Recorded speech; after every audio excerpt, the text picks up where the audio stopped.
This build absolutely farms Ubers. It leverages the gem quality from Divergent Creeping Frost, granting an additional projectile per 20 quality, with Ashes of the Stars, Jealous Malefaction, and the Deadeye Endless Munitions Ascendancy. New to this league though is the Nemus Ring, which not only allows those base projectiles to come back return in shotgun, but also allows the projectiles forking out from Sniper's Mark to come back in shotgun. With a base hit of 630k, a cast rate of 7.5, I'm easily able to eclipse the 9-digit DPS mark while still having respectable defenses on a really quick build. There are a lot of really efficient decisions in this build, so let's get really detailed with this one.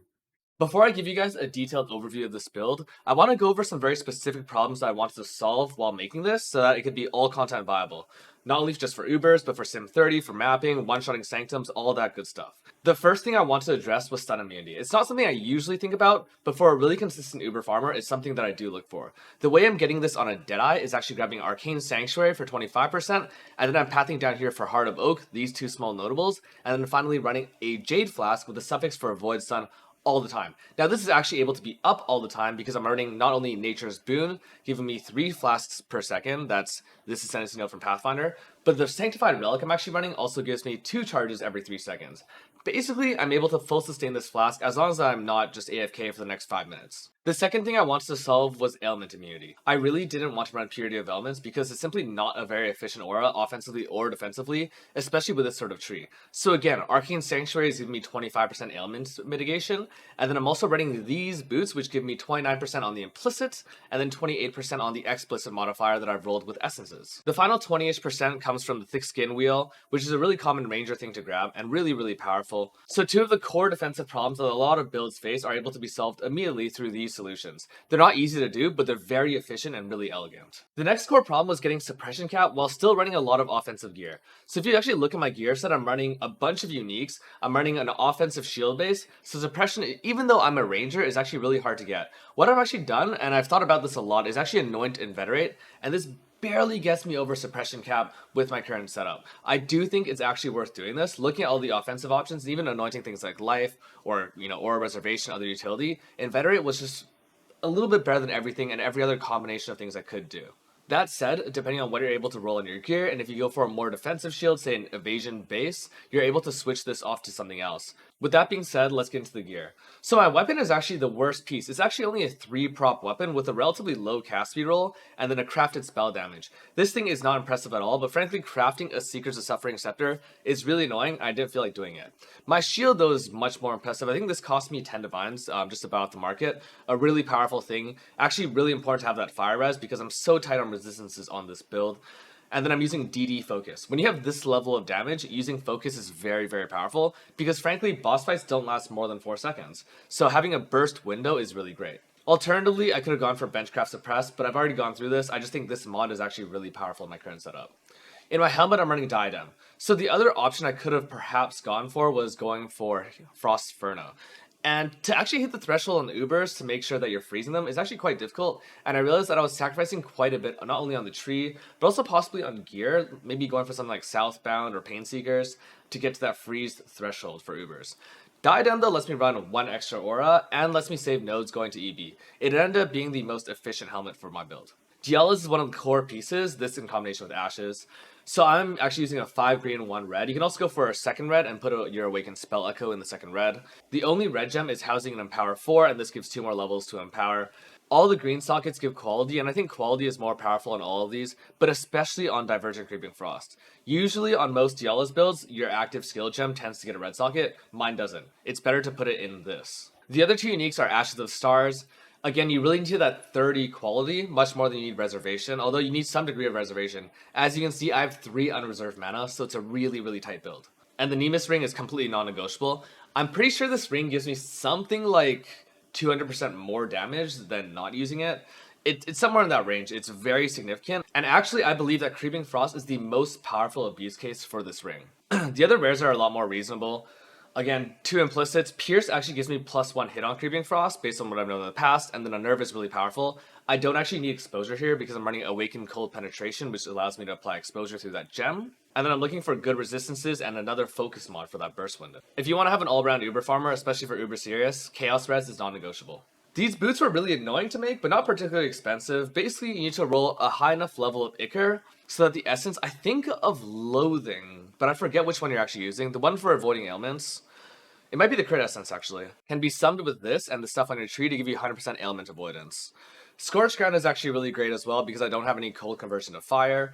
Because I'm playing Creeping Frost is basically a melee build, I'm walking underneath to get that shotgunning effect from Nemus. Applying the Scorched Ground is actually really natural and not something I've actually thought about, though looking back at my boss kills, it seems to be present on quite a few of the bosses. And because of the Fractured Suppression base, I can go for better life rolls if I want to veil life, but I ended up hitting 54 natural life, and I thought that was, just good enough for me. This Topaz Ring is a pretty big crutch. Not only does it give me a ton of resistances, but I also need strength on this build because I'm opting to go for determination. Something that a lot of these builds don't tend to run. A heavy belt granting me a fuck ton of resistances and a bunch of strength is also present. I've used a catalyst here to get even more resistances. Again, this is just a really, really tight build. My flasks have a balance of offenses and defenses. However, I will say that when I'm mapping, I drop the silver flask. Replacing it, I use Orias N, which is Steel Mage's flask, giving me explode while mapping. So I don't actually know that it helps me that much, but I'm sure it does something, and it also serves to protect me against things like elemental weakness, exposure, and whatever other possible sources of resistance reduction that I'm not thinking about right now. My jewels are cheap, but specific. So I've already mentioned I'm running the Pathfinder Forbidden set. I think this cost me like 5 divines. And then I'm running a Watcher's Eye, giving me life gain on hit with Vitality, basically giving me infinite sustain. So if you saw earlier in the Shaper clip, I think as I'm killing Shaper, I end up tanking his beam almost all the way. If I was to actually grab Lethe Shade during that and then run a Sapphire Flask, I'd be able to do that sort of thing. But this gives you an insane amount of recovery. It's also the recovery piece that allows this build to be really, really comfortable doing Wave 30 and Simulacrum. The 10% damage with Hatred is just the offensive mod I want to pair with it. Originally on this build I was running a Coward's Legacy as well, so this was just a super, super lucky Watcher's Eye that I found. But it ended up not being that efficient to go low life with Coward's Legacy, even though I have this Watcher's Eye already. My clusters are kind of standard, kind of not really. This large spell cluster is really great on EB builds because it allows you to get an Arcane Surge, even though you don't spend any mana. Essence Rush is also really great because you don't necessarily sustain your ES when you're cast spamming the whole time. You want a little bit of ES Leech. It's also a great offensive node in general. I skipped the back node of Practice Caster. And then in my medium clusters, I'm running Eye to Eye and Repeater. Just really, really powerful offensive nodes for projectile skills. Eye to Eye in particular is really great because this doesn't really care about how far your projectiles travel. It cares about how close an enemy is to you. So with my Creeping Frost, they're going outwards and then back in, especially when there's snipers mark involved in this. Eye to Eye is getting full value even when that's happening. My lone rare jewel is actually another crutch. On the surface, it looks like life, multi, and multi, but it's actually giving me the intelligence that I need to run all my stuff. I'm only at 157 int. Without this, I can't run a max level Zealotry, nor can I run a max level Flame Dash / Frostblink. This is my second favorite type of tree to run. My first favorite type of tree goes through Magebane, grabs Duration Nodes, and goes through Constitution. My second favorite type of tree is able to grab a bunch of utility nodes up here, Whispers of Doom, while still making it down to Quickstep, which is one of my favorite kind of cluster of nodes in the game. So I started grabbing Dexterity because proj damage with my, level of damage scaling isn't quite that efficient. And again, everything's really, really tight. I grabbed this Aura Cluster, some stuff over here. I could run Grace RE. It just depends on how your things line up, how much max mana you have, because I'm running one flat reservation with Vitality. Pathing down here, I get a lot of Suppression, Life, and this Mark Mastery is really great because I'm hitting 22 times per cast. I'm hitting something like, 150 times per second. I'm at max Frenzy charges the moment something is cursed. I take a 1 point phasing node instead of running a Quartz Flask because I want to be suppression cap the whole time. Again, my focus with this build was bossing, although I do use it for mapping. And then moving up here, I get a lot of the generic crit and elemental damage nodes. I'm grabbing effective non-damaging elements, not only to scale the brittle for my alternating scepter with the cold, but also the scorched ground that I'm applying for my boot implicit, this thing right here. I also grab elemental focus to get more of that as well. And then the suppression crit mastery is quite strong. Because I'm running so many auras, because I'm able to run ashes, this is actually extremely powerful for my build. Arcane Sanctuary, which is for some just a nice utility node, for me is a double solution to the two hardest defensive problems to solve in PoE. Whispers of Doom is really powerful because it lets me run an extra curse. In this meta, having that Frostbite is really great. And then up here I have the cluster. This int node on my build actually isn't a wasted travel node. Again, 157 int. Everything is really tight.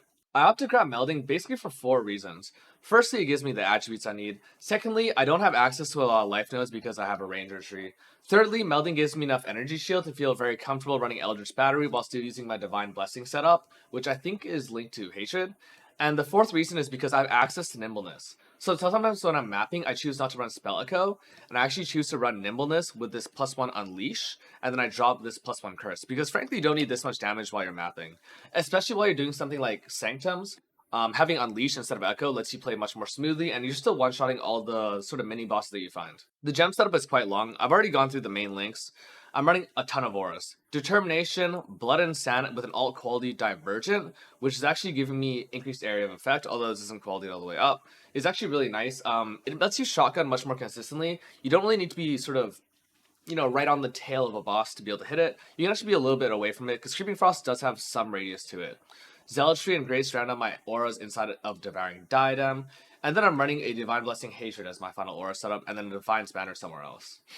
Molten Shell with cast damage taken is really great, just something that you should have on almost every build in the game. Shield Charge with faster attacks.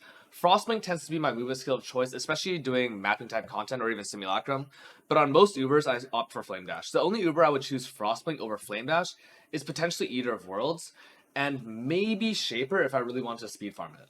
It's also not bad in Uber Elder, but because I have so much base cast speed, it's not that bad to get locked in the cast speed animation of Flame Dash. Frostbite is a manual curse that I only use sometimes on specific bosses, and then Sniper's Mark is the curse that I'm always using on all my bosses.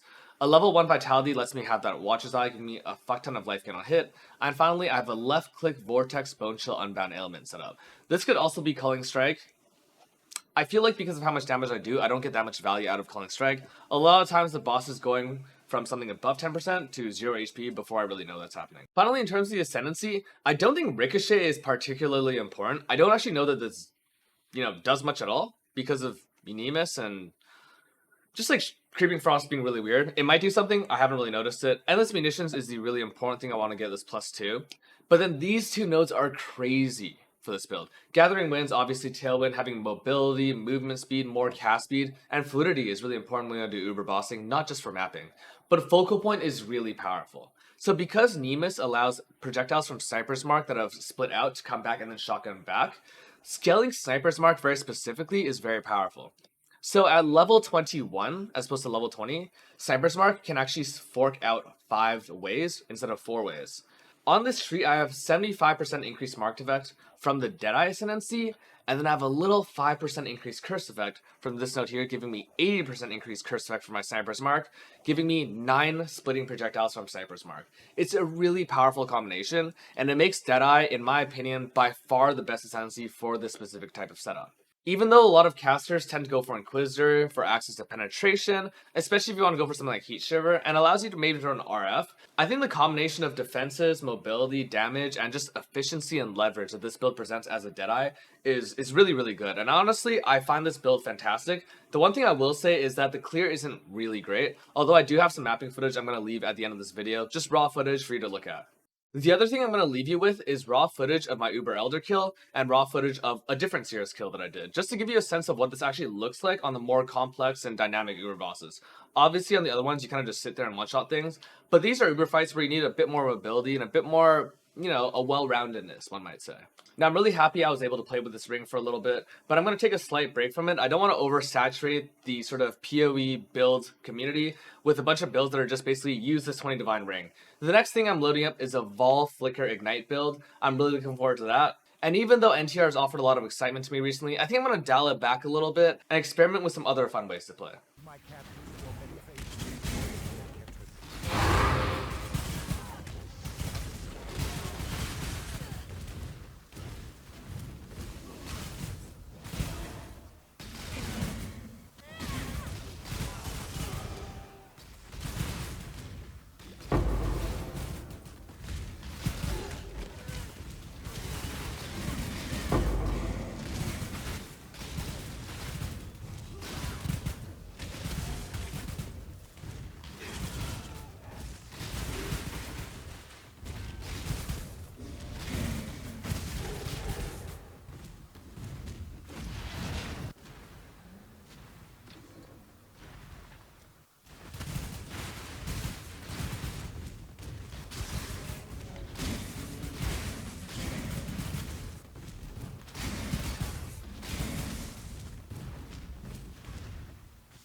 This will be a most Putrefy, rot, spoil, and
Destruction! The others found strength I'm not in their up to that just yet. projections. They became reliant on them. I am not so foolish. Watch Yuki crumble!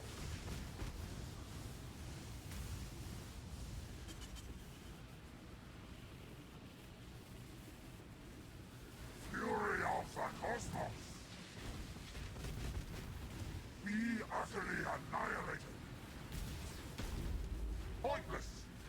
Life really interesting enough to warrant all this